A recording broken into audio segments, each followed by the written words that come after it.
vas-y, pourquoi pas. Vas-y, pourquoi pas. J'ai un scoop pour vous. Penalty sur Ronny Lopez à la 151e. Vous me demandez pourquoi on n'est pas revenu sur la VAR, mais la VAR ne fonctionnait pas. Le Colombien qui a pris dessus, il a réussi son dribble. Falcao, oui, il est mort. Ce soir, je vais dire tout haut ce que tout le monde pense tout bas. Radio Diagonale, la web radio 100% rouge-blanche. Et salut à tous et bienvenue dans le 5e épisode du Mur des légendes. Salut Boris et salut Rome. Salut Damien. Salut messieurs. Et vous l'avez déjà compris évidemment à la vue de ce très beau mur, de ce très beau visuel, de qui nous allons parler ce soir. Peut-être la légende du club, devant l'éternel, Boris. Rome, tu viendras nuancer parce que t'es un peu pète-burne quand même. mais voilà. Boris, ce soir, on va parler du gardien de l'AS Monaco, le plus emblématique qui soit. Ouais, on a mis les maillots pour représenter en plus. Rome, il n'a pas suivi non plus là-dessus. Il voulait pas. Il n'avait pas de maillot de gardien, surtout, je pense. J'aime autant. Mais ouais, rend hommage au joueur le plus capé de l'histoire de l'AS Monaco, celui qui a le plus de longévité, d'années, de matchs, et puis d'après également. Donc voilà, une vraie légende s'il en est à l'AS Monaco. Ouais, il a pour nom Jean-Luc Ettori, bien sûr. Donc, ce nom, même si beaucoup d'entre nous ne l'avons jamais vu jouer, et ce sera, je pense, aussi le cas de pas mal de nos auditeurs, certainement, c'est un nom, Rome, qui dit quand même quelque chose à tout le monde, parce que Boris vient d'en parler, c'est le joueur le plus capé de l'ASM.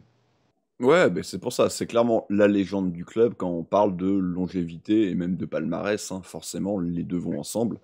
À ce compte-là, c'est la plus grosse légende du club parce qu'il a ce record de matchs. Après, comme tu dis, je vais, on va dire, un petit peu minimiser certains autres points, mais en tout cas, sur ces deux points-là, évidemment, il n'y a rien à dire. Quand tu penses à Monaco, en tout cas, tu penses à Jean-Luc Ettori parce que c'est un nombre de matchs complètement fou.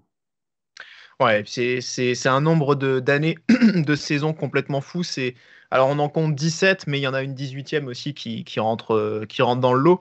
On va regarder un petit peu son CV à Jean-Luc Ettori, qu'on présente, Boris, comme formé au club. Alors, il est formé oui et non, c'est-à-dire qu'il est plutôt formé à Vichy, en fait. Ouais, c'est ça. En fait, il arrive à Monaco, il a déjà quasiment 20 ans. Donc, effectivement, ça sera son premier vrai club, son premier et son dernier d'ailleurs, son premier contrat professionnel. Mais à l'époque, on a un INF à Vichy qui est un peu, je pense, un équivalent de ce qu'on a à Clairefontaine aujourd'hui. Qui forme des jeunes joueurs. Institut où est passé notamment Gérard Banide à un moment donné comme formateur, qui va ensuite passer à Monaco et rapatrier et former pas mal de très bons joueurs. Et c'est le cas effectivement de Jean-Luc Ettori qui sort de là et qui signe à l'AS Monaco, qui rejoint donc en 1975, si je dis pas de bêtises. Ouais, absolument. Il va faire un match avec l'ASM. Il en parlait. J'avais regardé un peu quelques interviews pour me documenter justement. Il avait fait un match, c'était Alberto Muro à l'époque qui était le coach de l'équipe, c'était en 75 et il joue contre Lyon. Il prend un but en première mi-temps, il raconte je prends un but en première mi-temps, mais ça se passe bien. Le coach me dit il imite l'accent argentin puisque c'était un hispanique, enfin non, un hispanophone, pardon. Enfin, Rome, il pourra me dire. Lourdeur. Et il en fait un deuxième. Il fait la deuxième mi-temps, il le confirme sur la deuxième mi-temps, il prend un deuxième but, mais ça se passe bien. Et là, on lui dit avec le président de l'époque, Orengo, il dit va à ta chambre d'hôtel après le repas et on viendra te voir si on te garde. Et là, on le garde finalement, ce Jean-Luc Ettori. La saison d'après, alors il disparaît un petit peu, mais Monaco est en Ligue 2, mais il n'est pas vraiment là, donc certainement qu'il doit aussi, pour essayer d'en savoir plus, mais il doit refaire continuer en tout cas par faire un petit peu sa formation, certainement, peaufiner certaines choses. Et il revient Rome la saison suivante, quand Monaco, justement, revient en Ligue 1 en 1977-1978. Ouais, bah, et puis saison mythique, évidemment, on va être champion de France. Alors, je sais plus si on est le seul club à avoir fait ça, j'ai un doute. En tout cas, si on n'est pas les seuls, on doit certainement être pas loin de l'être, parce qu'on voilà, on remonte de Ligue 2, D2, et on est tout de suite champion. Et c'est vrai que c'est à partir de là qu'il va complètement s'installer. Donc c'est pour ça, on le verra plus tard, mais comme tu l'as dit, hein, il fait un match dans la saison 75-76, donc saison où on descend. Clairement, on peut pas lui imputer cette saison-là en malus dans son CV à l'AS Monaco, puisque une rencontre, c'est clairement pas à cause de lui qu'on est descendu. Et cette installation en 77-78, Boris, est-ce que tu avais un petit peu relevé l'anecdote, en tout cas dans la manière dont il en parlait, puisqu'il en avait parlé à plusieurs reprises, comment ça s'était fait justement à l'époque. Il n'était pas destiné à être titulaire, quoi. Non, mais c'est vrai qu'il y avait un gardien qui était un solide gardien du championnat de France référencé, qui s'appelait Yves Chauveau à l'époque, hein, qui n'a pas forcément traversé son nom n'a pas forcément traversé les époques, mais c'est un joueur qui a quand même plusieurs centaines de rencontres en première division, beaucoup à l'Olympique Lyonnais, qui avait fait les 2 saisons d'avant à Monaco, dont celle effectivement en deuxième division, qui a une cape aussi en équipe de France, donc c'est pas non plus un inconnu total, mais qui va être blessé sur le début de saison. Ça va permettre à Ettori, qui était effectivement plutôt prévu pour être numéro 2, d'avoir sa chance. Ça va plutôt bien se passer. Et puis il gardera sa place, mis à part petite blessure dans la saison. Il va garder sa place sur insistance aussi de certains cadors du vestiaire, des Courbis, des Dalger, des Onis, qui feront un petit peu pression d'après Ettori sur le Duc pour garder Ettori comme gardien titulaire et garder ce qui fonctionne en fait, hein, parce que l'équipe de Monaco qui n'est pas prévue pour jouer le titre, comme le disait Rome, elle remonte de deuxième division, crée la surprise cette année-là, et il semble que Ettori marque des points tout de suite et que les joueurs lui font confiance. Ouais, absolument, c'est exactement ça. Il y a cette première match en plus qui se joue à Bastia en plus, donc pour Ettori, Corse d'origine, même s'il est né à Marseille et qu'il a grandi à Rennes. C'est vrai que d'origine il était corse, et c'est vrai que retourner sur ses terres entre guillemets pour jouer son premier match, ça devait être aussi particulier certainement. Il le dit en plus, j'ai fait 20 minutes absolument catastrophiques, mais j'ai la chance de ne pas prendre de but. Et c'est là il se dit bon, j'ai peut-être la bonne étoile. Et tu en parlais justement, ces cadres du vestiaire, au moment où le Duc cherche à remettre un peu Yves Chauveau dans la course. Les cadres ils vont le dire non, nous on veut jouer avec le petit. Tu en parlais justement, et c'est là que Monaco en plus enchaîne aussi sur ce début de saison, et de manière très surprenante et totalement inattendue se propulse aussi vers le titre de champion de France. Donc ce premier titre du coup qui intervient en 78, et c'est le premier d'une belle série, Rome. Il y en aura pas mal aussi en tout qui vont jalonner progressivement sa carrière jusqu'à la fin en 94. Oui, 18 saisons, c'est vrai que ça permet potentiellement d'avoir un certain nombre de titres. C'est certainement le recordman au club. Il va donc remporter 3 championnats, évidemment, 78, 82, 88. Également 3 Coupes de France. Et cette première finale européenne en 92 de Monaco, c'est lui qui est dans les buts. Donc ça fait évidemment un palmarès absolument énorme, et que aucun autre joueur, en tout cas au club évidemment, peut prétendre avoir le même. Le seul petit bémol, on y reviendra, c'est sur l'équipe de France peut-être. Ouais, il y a cette finale qui effectivement beaucoup de joueurs des années 60 n'ont pas, mais c'est vrai qu'on aura l'occasion dans d'autres émissions de parler un peu de ces joueurs des années 60 qui ont accumulé pas mal de titre pour certains, hein, parce que, on le rappelle, il y a le fameux doublé de 63, le seul à l'actif du club, la Coupe de France en 60, le premier titre de champion de France en 61, il y a des coupes aussi, la Coupe Charles Drago. Donc il y a quand même des joueurs qui ont aussi 6 titres, mais c'est vrai qu'Ettori a un challenge des champions qui, à l'époque, était relancé justement en 85 et qui l'a remporté au tir au but, que le Monaco a remporté au tir au but et qui fait qu'il en est à 7. Et puis cette finale, t'en as parlé. Alors justement, l'équipe de France, Rome, parce que je sens que c'est en plus un sujet qui te tient à cœur, sa carrière en équipe de France qui pour le coup est parsemée de beaucoup plus d'embûches et beaucoup plus délicate au final. Elle arrive un peu, comme il dit lui-même, j'étais un peu le cheveu sur la soupe dans cette génération sublime des Platini, Giresse, et moi au milieu j'étais un peu le vilain petit canard. Une carrière en bleu qui est fortement marquée par le mondial de 82 en Espagne. Oui, il est essentiellement connu pour ça. Il est essentiellement connu pour ce fameux match face à l'Allemagne. C'est lui le gardien de ce terrible match de Séville 82, où il est beaucoup critiqué, c'est vrai, pour la séance de tir au but, où même s'il en sort un, il est quand même assez problématique dans sa gestuelle sur l'ensemble de la séance. Après, son match est loin d'être catastrophique, même s'il en prend 3, il fait quand même plusieurs arrêts, mais c'est par contre le reste de la compétition qui est très très compliqué pour lui. Il va d'ailleurs avoir une dernière sélection peu de temps après la Coupe du Monde, apparemment absolument catastrophique face à la Pologne. C'est ça, ils perdent 4-0 là-bas, je crois. Ouais. Ils perdent 4-0, et puis c'est surtout qu'apparemment, lui également est vraiment très en difficulté et très mauvais. Donc, après, il faut rappeler qu'il avait été un petit peu parachuté au poste de gardien de but par concours de circonstances, entre blessures et méformes des gardiens de l'époque.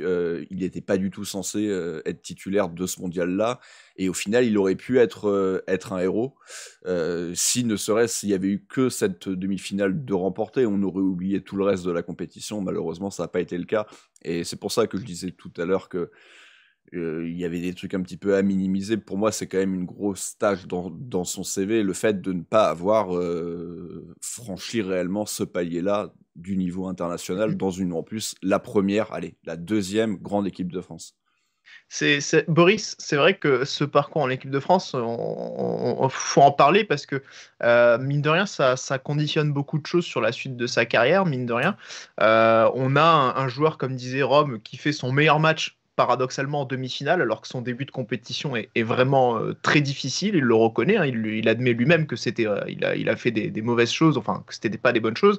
C'est vrai qu'il y a aussi quelque chose qui va être très marquant, c'est que beaucoup de journalistes, la presse, le public français va énormément lui en vouloir. Il va être un peu le pestiféré, un peu j'ai envie de dire un peu à tort ou un peu injustement, mais effectivement, ça va être le bouc émissaire et clairement, ça va pas inciter non plus, malgré des performances en club qui étaient tout à fait bonnes, ça va pas inciter plus que ça les sélectionneurs à le reprendre, quoi. Ouais, il va avoir un côté un petit peu, tu l'as dit, pestiféré. Beaucoup vont vraiment l'associer à cette défaite et on le reverra plus dans une équipe où c'est vrai qu'il y a quand même un gardien sûrement supérieur, hein, comme Joël Batz, qui va s'installer vraiment dans les buts de l'équipe de France pour une période de plusieurs années.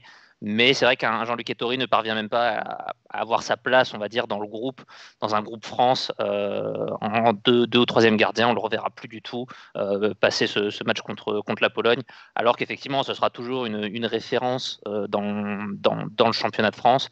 Mais voilà, c'est sûrement un niveau qui était... une question peut-être de niveau une marche qui était un poil haute pour lui, et puis peut-être un timing qui n'était pas forcément le bon. C'est vrai que lui il se défendait en disant qu'il joue cette Coupe du Monde avec très très peu d'expérience en équipe de France à ce moment-là. Il a qu'une ou deux sélections. Une et demie, ouais, il dit. Ouais, voilà, avant la compétition. Il a vraiment, en fait, il s'est fait sa place pendant la préparation, quoi. Il a dû impressionner un petit peu Michel Hidalgo sur cette préparation, gagner sa place comme ça, mais voilà, il n'avait pas le vécu avec les joueurs, il n'avait pas cette expérience-là, il n'avait pas joué beaucoup de Coupes d'Europe avec Monaco, hein. Il avait joué probablement quelques tours, c'était l'époque où Monaco sortait très très tôt. Donc voilà, il n'a pas réussi à franchir ce cap-là et ça lui coûtera une vraie carrière internationale derrière. Ouais, il y a deux explications qu'il donne. La première, c'est effectivement le manque d'habitude parce qu'il a un match et demi en équipe de France et il dit, ben, à un moment donné, aujourd'hui, ça se verrait plus ce genre de choses, par exemple, de voir des gardiens catapultés comme ça, titulaires du jour au lendemain et comme voilà, effectivement, il n'était pas programmé pour hein, au départ. Et il dit aussi, voilà, moi à Monaco, en plus, j'avais des défenseurs centraux qui jouaient très haut.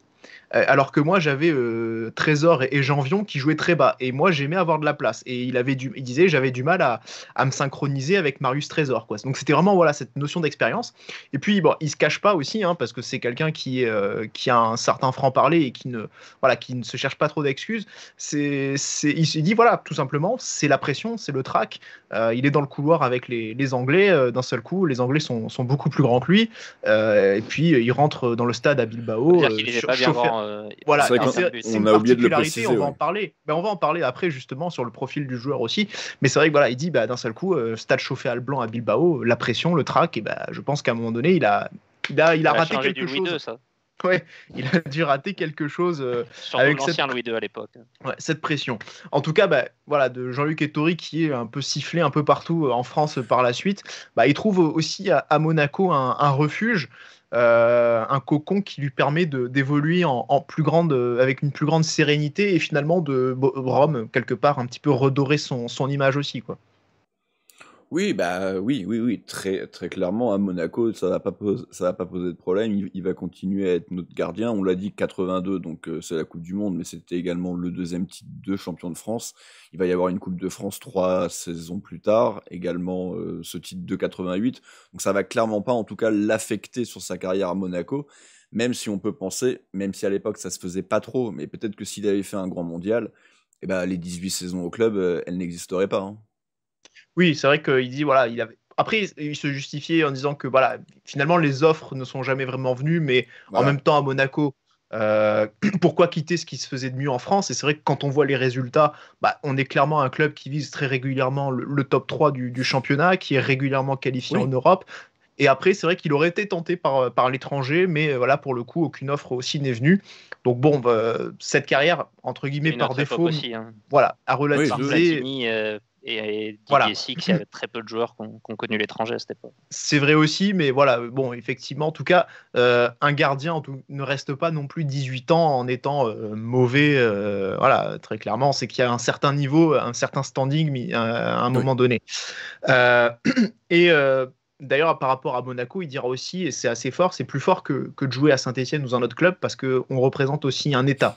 Il aura toujours eu ces mots-là, donc beaucoup de respect pour Monaco, pour la figure du prince régnier à l'époque aussi. Voilà, quelqu'un qui est véritablement qui a l'ASM et la principauté chevillée au corps, et ça, dans le ressenti du joueur, Boris, on en parlera aussi un petit peu plus tard, mais ça joue aussi sur la vision qu'on a du joueur, c'est-à-dire un mec très fidèle, un mec très carré et finalement qui construit aussi son image et sa légende sur ça.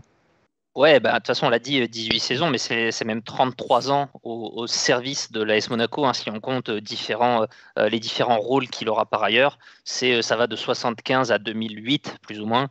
Et c'est une période qui, en plus, au niveau de la performance, est plutôt bonne. Hein. Il y a des petits trous forcément par-ci, par-là. Mais c'est aussi avec son arrivée que Monaco redevient une vraie bonne équipe après des passages en D2 et que Monaco pendant quasiment toute sa période il y a des petits creux par-ci par-là mais c'est vraiment une place forte du championnat. Ouais. Rappelons aussi quand même parce que c'est vrai que tu dis depuis son arrivée mais au moment où il arrive, enfin en tout cas au moment où il fait sa première saison complète, bah, il y a un nouveau président qui s'appelle Jean-Louis Campora et là qui pour le coup est aussi véritablement moteur dans la nouvelle dynamique et l'essor de l'ASM. Donc, tu en parlais un petit peu de la suite, justement, qui continue aussi à écrire son histoire. Il arrête en 94 Rome. Il préfère dire lui-même à quel moment il souhaite arrêter parce qu'il se sent plus décisif. Et ça le gênait beaucoup. Et du coup, en 94, il choisit sa sortie, finalement, ce qui était à tout seigneur, tout honneur, si on peut dire. C'était la meilleure chose à faire. Et derrière... il enchaîne rapidement sans transition avec une place dans le staff. Oui, tout à fait. Il va tout de suite être dans le staff. C'est logique hein, pour ce genre quand même de joueur après tant d'années au club. Moi, j'aime bien quand des joueurs qui sont restés aussi longtemps restent dans les différents staffs. Après, ça ne veut pas dire que forcément on en a toutes les qualités. Il va être très légèrement entraîneur intérimaire du club. Alors, ça doit certainement entre Wenger et Banid. C'est ça. Ouais. Ouais, il est avec Banid, je crois. Il y a une sorte de double Ouais. direction. Enfin, double. Ouais, c'est ça. Au moment où ça se termine pas très bien avec Wenger et qu'il quitte le club, mais sinon oui, il va essentiellement être être entraîneur des gardiens de l'AS Monaco, donc il va quand même avoir quelques beaux noms à entraîner, évidemment Fabien Barthez, mais jusqu'à 2005, donc jusqu'à Flavio Roma.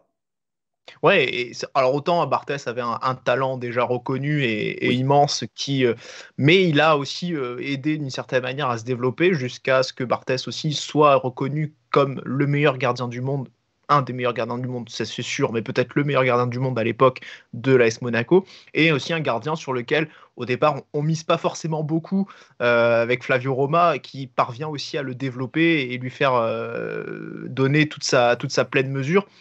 Il y a des relations qui se font bien comme ça. Plus récemment, on avait eu un Mitrano avec un Subasic. Ça a été plus compliqué avec Porato, visiblement. Ouais. Il a moins réussi à le... La fin avec Barthez est aussi un petit peu difficile. Ouais. Ils ont une bonne relation, et c'est vrai, tu l'as dit, Barthez à l'OM, c'est déjà un bon gardien, mais il franchit quand même encore un palier à Monaco. Hein. C'est là qu'il devient vraiment titulaire en équipe de France, qui passe devant Bernard Lama. C'est là qu'il devient potentiellement le meilleur gardien du monde et qui gagne ses compétitions internationales. Par contre, la fin est un peu plus difficile. On sait que les relations se tendent beaucoup entre Barthez et Puel, et Ettori est forcément plutôt du côté de Claude Puel. Donc malheureusement, les deux se quitteront un petit peu en mauvais termes. Et il faudra attendre le retour l'arrivée de Roma, effectivement, pour avoir un nouveau binôme qui marche bien. Ouais. Et ensuite, à partir de 2005, c'est le départ de Deschamps, renouvellement aussi du staff technique. Ettori, à partir de 2005 jusqu'à 2008, est nommé directeur technique sous la présidence, la direction sportive aussi avec Marc Keller qui est là présent aussi. C'est une période trouble, on va pas se cacher. Voilà, ouais. L'utilité d'Ettori dans cette période-là, je sais pas. Clairement, c'était pas. Il avait peut-être pas le costume. Ça ressemblait plus peut-être à une erreur de casting. C'était pas un deuxième Henri Biancheri, très clairement. Mais voilà. Et du coup, l'expérience qui se termine très mal, Rome, viré, comme il dit, 33 ans à Monaco, 3 minutes pour être viré par Jérôme de Bontin, quoi. Un peu sombre aussi. Ouais, c'est un petit peu dommage, mais malheureusement, ça se termine souvent comme ça. Quand c'est pas toi qui choisis ton départ, il avait réussi à bien le faire pour sa carrière de joueur. Voilà, ça a été plus compliqué pour sa carrière de dirigeant. Voilà, c'est clairement, on le voit, c'est 2005 à 2008, c'est 3 saisons très compliquées du club. Il y a, je sais pas combien d'entraîneurs qui passent, mais c'est l'époque des Ricardo, des Guidolin, des Bologna. Bref, c'est clairement pas une bonne période pour le club et du coup, forcément, il y a un ménage de fait et ça lui tombe dessus. C'est logique. Après, la manière a peut-être pas été la bonne. Il y aurait peut-être eu possibilité de le replacer autre part. Après, si c'est pour lui donner un emploi fictif, forcément non plus. Voilà. Voilà. En tout cas, on peut regarder aussi un petit peu les statistiques de Jean-Luc Ettori, donc très très impressionnantes. Boris, tu les as sous les yeux également, j'imagine. Ouais. J'en profite juste pour signaler une petite erreur que vous voyez sur le visuel et que j'ai commise, mais toutes mes excuses. Ce n'est pas 92 matchs en Coupe d'Europe, c'est 60 et 92 en Coupe de France. J'ai inversé les deux nombres. Voilà. Bon, ça arrive, on fait tous des erreurs. Il y aura des sanctions. Ouais, il y a notamment ce chiffre mythique des 602 matchs en première division qui a été très longtemps le record du championnat, qui a fini par être battu, on s'en souvient tous, par Michael Landreau il y a quelques saisons. Donc vraiment un truc de gardien, c'est un chiffre, c'est quasiment, il faut faire quasiment 20 saisons, quoi. Il faut faire au moins 18 saisons, quasiment à temps plein, de titulaire. Donc voilà, ça a été très très longtemps la marque record en France. Donc c'était aussi une façon de positionner Monaco. Monaco a longtemps eu le meilleur buteur de l'histoire du championnat et le recordman de matchs joués. C'était un petit truc sympa à voir. C'est plus le cas aujourd'hui, mais Ettori, qu'il avait bien pris aussi, hein. On se rappelle que c'est lui qui était allé faire l'échauffement de Landreau, donc un petit passage de témoin sympa aussi qui avait été fait à ce moment-là. Et du coup, évidemment, recordman de matchs du club, il y a 754 matchs en tout. 5. J'avais 754. Ouais, Christophe a oublié le fameux challenge des champions qui lui permet aussi un trophée supplémentaire, justement. Ouais. Et le fameux 7e trophée, ouais. Bon. Sans trop s'avancer, hein, je pense que ça va être très très très compliqué à battre comme record au club. Il va falloir se lever tôt, quoi. Il y en a un qui s'en est approché et on en parlera certainement un jour, c'est Claude Puel qui lui aussi a écrit sa légende à l'ASM par la suite après sa carrière de joueur, mais bon, ce sera pour l'objet d'une autre émission. Voilà, en tout cas au niveau des statistiques, ce qu'on pouvait dire. Messieurs, j'ai envie maintenant d'avancer un petit peu et d'évoquer le vote, si je puis dire, du mur des légendes. Alors, de suspense, il n'y en aura pas, hein, très clairement. C'est validé, c'est 4 sur 4. On a un petit peu triché aussi sur le sondage Twitter, parce que on a fait une petite... voilà.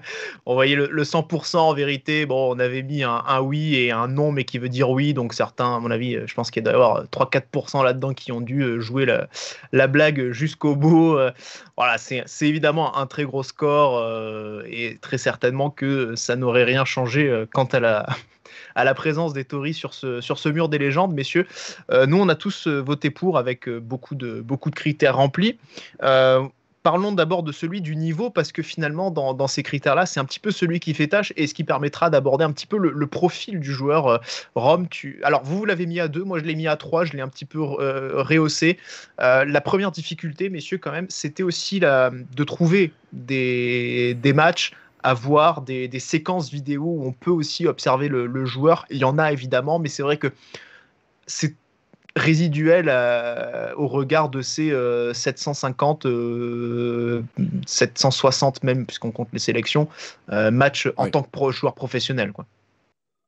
Oui, c'est compliqué, en tout cas, de ce qu'on peut en voir, et on va toujours revenir, et c'est terrible pour lui, hein, à cette fameuse séance de tir au but, c'est que sur toutes les images qu'on a quand même de lui au niveau de la gestuelle, dans ses sorties, etc., c'est pas extraordinaire, c'est pas la sécurité sociale. Après, il faut aussi remettre dans le contexte de l'époque. C'est les gardiens de l'époque, c'est pas du tout la même préparation que maintenant, c'est différent évidemment. Tu mets un gardien comme ça, enfin exactement le même actuellement, tout le monde se dirait mais qu'est-ce qu'il fout là? Mais à l'époque, les gardiens, si on regarde différents matchs des années 80, début années 90, il est loin d'être ridicule au final. Il y avait des modes, des styles en fait qu'on identifiait en fin de compte et qui aujourd'hui ont énormément évolué, quoi. Oui, et puis même dans les prises de balles, dans les qualités athlétiques, c'est de façon, voilà, c'est vrai qu'on l'a rapidement évoqué tout à l'heure, mais pour un gardien de but, il est tout petit. Il fait même pas 1m74. Voilà, 1m74, il est vraiment très petit, quoi, pour le coup. Donc c'est très petit pour un gardien de but, même si Barthez n'était pas un géant, il dépassait quand même le 1m80. 1m74 pour le coup c'est très petit. Clairement là j'aurais que Jérémy Janot réellement dans les bons gardiens qu'il y a eu en Ligue 1 des dernières années à être un gardien d'une aussi petite taille.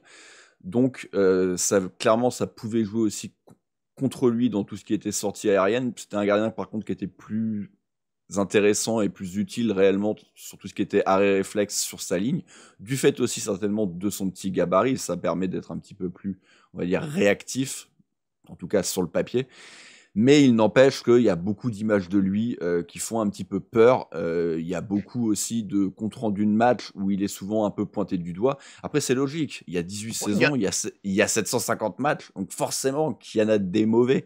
Mais moi c'est pour ça, pour revenir au bout du bout, hein, c'est pour ça que j'ai mis que 2 étoiles, parce que pour moi c'était pas quand même un top gardien, et pour moi ces 2 étoiles, ça aurait pu être 3, mais non, je reste à 2 parce que j'ai trop d'images négatives en fait de lui dans les gros matchs, en plus dans les moments clés. Ouais. Après, attention, parce que tu parlais de compte rendu, c'est vrai que Boris en a trouvé d'autres aussi, même moi, où il y avait aussi à l'inverse des fois certains où Il y en a vous voyez toujours, évidemment. voilà, il y a un Ettori, donc c'est difficile de faire la part des choses, d'un Ettori qui était plutôt pour le coup héroïque ou assez serein, Bien sûr. où ce match de Coupe des Coupes face à Valladolid où il arrête 2 pénaltys et permet la qualification. Donc c'est vrai que bon, finalement, il y a un peu à boire à manger, on va dire. J'ai voulu mettre 3 parce que, en reprenant un peu le raisonnement qui était le mien tout à l'heure, à savoir que faire 18 ans dans un club, je pense que c'est pas en étant non plus un gardien mauvais. Je pense que donc j'ai voulu un petit peu remonter ça en sachant que de toute façon, ça allait pas non plus changer grand-chose au final. Oui.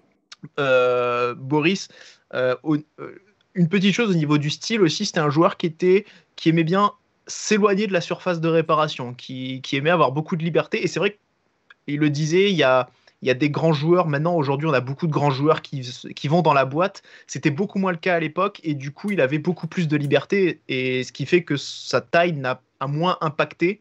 En tout cas, aurait été beaucoup moins impactante qu'elle n'aurait pu l'être à notre époque aujourd'hui, clairement. Ouais, c'est vrai que c'est ce qu'il dit aussi dans une interview que j'avais vue. Après, certaines de ses sorties sont pas toujours très heureuses, hein, pareil dans les images qu'on a pu revoir, je pense notamment la finale face au Werder, où il prend un but. Enfin, il n'est pas forcément fautif, mais disons que il y a beaucoup de sorties aussi à contre-temps parfois. J'ai trouvé dans les images. Donc voilà, c'était aussi une autre époque, hein, où effectivement la préparation n'était pas la même. Je pense même qu'il n'y avait pas de préparation spécifique de gardien de but à l'époque, hein. Je suis même pas sûr qu'il y avait des vrais entraîneurs, des vrais staffs de gardiens à l'époque. C'est des choses qui se sont un petit peu perfectionnées plus tard. Donc voilà, le jeu hors de la surface, le jeu au pied était beaucoup moins prégnant que ce qui peut être aujourd'hui, puisqu'il y avait encore le droit à la passe en retrait. Alors il a dû connaître lui la fin de la passe en retrait, hein, mais voilà, du coup c'est vrai que ça change un petit peu avec ce qu'on peut voir aujourd'hui avec les gardiens modernes. C'est un des postes qui a le plus bougé, hein, de toute façon depuis 20 ans. Ouais, et puis pour sortir une référence à Roland Courbis, voilà, c'était Jean-Luc Ettori, c'était ce zébulon sans peur qui jouait très loin de sa surface et qui le fait se questionner du coup justement sur l'évolution du poste du gardien. Voilà. Mais c'est vrai que c'est assez marrant parce que c'était un joueur qui aimait beaucoup avoir de champ libre. On en a parlé à plusieurs reprises dans cette émission. Et c'est assez rigolo, je ne sais pas s'il y a une filiation ou quoi, mais le fait que quelqu'un comme Fabien Barthès jouait aussi énormément comme ça, n'hésitez pas à sortir très loin de sa surface, à jouer à 40 mètres de ses buts. Voilà, je ne sais pas s'il y a une filiation Barthez, entre les deux ou s'il y a une Barthez, influence, une incidence. Barthès, c'est peut-être plus l'affiliation avec Olmeta, du coup. C'est des Corses de toute façon. Qui pour le coup était le spécialiste des sorties complètement. Lui, c'était encore un autre style, hein, mais bon. Ouais, non, mais voilà, il y avait ce côté gardien aussi qui avait un grain un peu dans la tête et un peu de folie et qui, voilà. Ouais, après certains sont un peu plus calmes que d'autres, hein, mais voilà. Enfin bon, et voilà pour Jean-Luc Ettori, donc qui rejoint Rome, si tu as l'image qui passe sous les yeux, donc qui rejoint Ludovic Giuli et David Trezeguet sur ce mur des légendes. Donc c'est notre troisième joueur à l'intégrer. Pour moi, c'est très clairement celui qui est au-dessus des autres. Je pense que Boris, c'est peut-être ton cas. Je sais que Rome, ce sera peut-être Boris, peut-être c'est pas ton cas, je sais pas. Si, non, mais j'avoue que j'ai été un peu ébranlé sur cette conviction depuis qu'on commence les murs des légendes et depuis que je commence à y réfléchir en profondeur. Et bon, quand je dis ébranlé, je suis toujours plutôt quand même sur cette position, mais je peux être un peu plus ouvert à l'idée de réfléchir à un joueur aussi, peut-être avec un niveau beaucoup plus fort. Voilà, c'est des choses difficiles à contrebalancer. C'est un joueur avec un niveau trop fort ne resterait pas aussi longtemps à l'AS Monaco. C'est un peu les vases communicants aussi dans cette optique-là. Donc, il y en a eu pas beaucoup, mais il y en a eu. Toute la carrière, non, forcément. Oui, non, c'est ça. C'est un garçon comme Amoros, par exemple, a une très, très grande longévité à Monaco, a un énorme niveau. Malheureusement, il a fini par partir et il n'est pas parti dans le bon club en plus. Mais ouais, pour faire toute une carrière, il n'y a que 2, 3, 4 joueurs qui l'ont fait de toute façon. Ça suppose d'avoir un niveau un peu en dedans quand même. Après, voilà. c'est une des personnalités les plus marquantes de l'histoire du club, si on prend vraiment en plus toute la longévité, tout ce qu'il a apporté après coup. Donc oui, pour moi, c'est quand même le premier nom que je mets. Ouais. Toi, je sais que Rome, tu penses à quelqu'un d'autre, tu nous le donneras le jour où on en parlera. Pour ne pas tout gâcher. Même à plusieurs joueurs, je pense très honnêtement à plusieurs joueurs, parce que évidemment, on le voit, longévité palmarès, il n'y a rien à dire. Donc si on n'est que sur ça, évidemment que c'est la plus grande légende du club. Mais pour moi, ça suffit pas. Il me manque un truc. Et c'est pour ça que je lui ai mis que 4 en Legacy également, parce que c'est un grand joueur du club, oui, mais c'est tout. C'est pas du tout une référence au poste de gardien de but chez les gardiens français. Je sais pas, alors on va pas s'amuser à faire une liste maintenant, mais je sais même pas s'il est top 20 gardiens de l'histoire français, voire plus. Je suis désolé, comparé à d'autres joueurs qui sont restés au club et qui ont quand même largement leurs 200, 250, voire 300 matchs, il y en a beaucoup qui sont même top 2, top 3 des postes. Donc ça, pour moi, c'est quand même un vrai malus à mais sa alors carrière. Est-ce que dans la Legacy, est-ce que avant de noter la Legacy, tu as pensé à Tonton dans sa douche blanche? Voilà, parce que ça rajoute un point automatiquement. La Dedoche blanche qui est toujours en vie, hein, cela dit en passant. Mais voilà, non, mais c'est vrai que c'était aussi ça, hein, Jean-Luc Ettori. Donc il y a tout cet aspect un peu image d'Épinal qui ressort quand on pense à son nom, on évoque son nom. Mais oui, non, j'entends ton argument. Bon, c'est vrai que moi, c'est quelqu'un pour lequel je sais pas, j'ai une forme d'admiration, je ne sais pas comment, en fait. C'est un personnage que je trouve très attachant. Oui, un bien humain, sûr. une personne vraiment avec une belle humanité. Voilà. En plus, je repense à Emmanuel Petit dans son bouquin qui dit un mec comme Ettori, tu lui parles pas de corruption, et pourtant il en a parlé, parce qu'en plus, mine de rien, il lui a peut-être manqué des titres à cause de ça. Hein. Voilà. Hein, nous n'en dirons pas plus.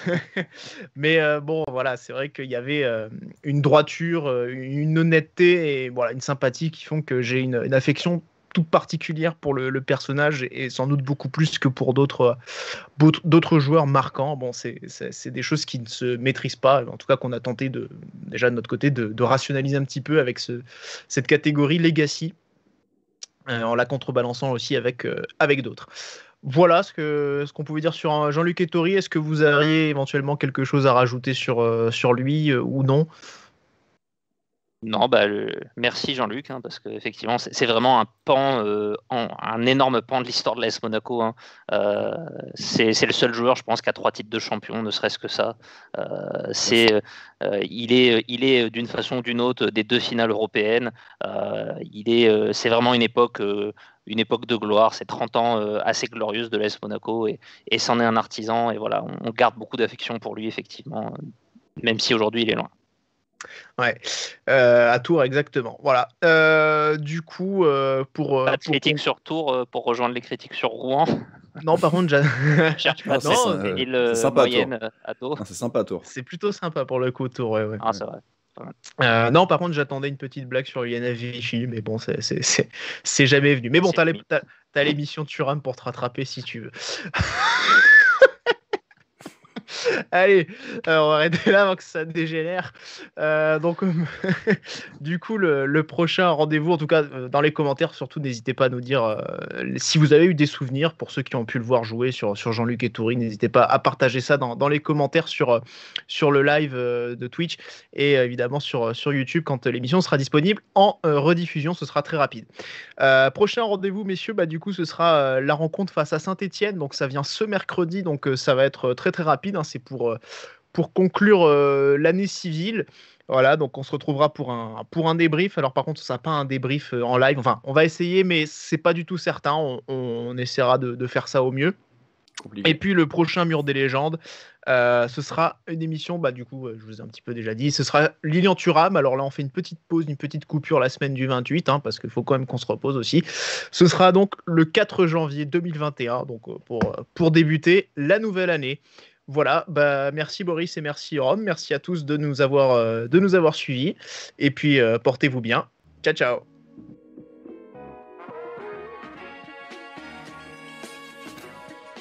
Et bisous.